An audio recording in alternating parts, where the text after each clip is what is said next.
দেখো মা মৎস্য ছিল এদিকে আমাদের এখানে, তা সেখানে গিয়ে মা এই যে খিচুড়ি আর হলো আলুর দম দিয়েছে, নিয়ে এসেছে। খিচুড়ি প্রসাদটা আমার এত ভালো লাগে সে বলার কথা না। খেয়ে দেখি কেমন হয়েছে। সবজিও দিয়েছে, মৎস্য সবজিটা কমই দেয়।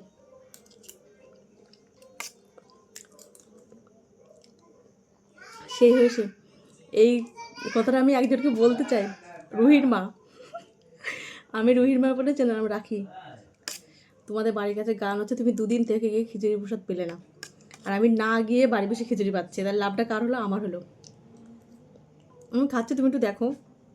কী আর করবা, যেহেতু বাড়ি চলে গেছো।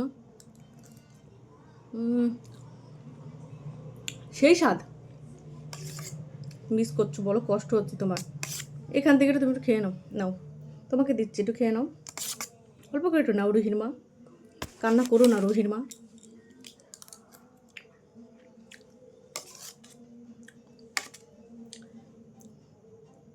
সেই স্বাদ হয়েছে। আর রুহির মার মতন কি আর কি কারোর কষ্ট হচ্ছে খিচুড়ি খাওয়ার জন্য? তাহলে আমার কমেন্টে জানাও, আমি খিচুড়ি দিয়ে পাঠাচ্ছি। টাটা।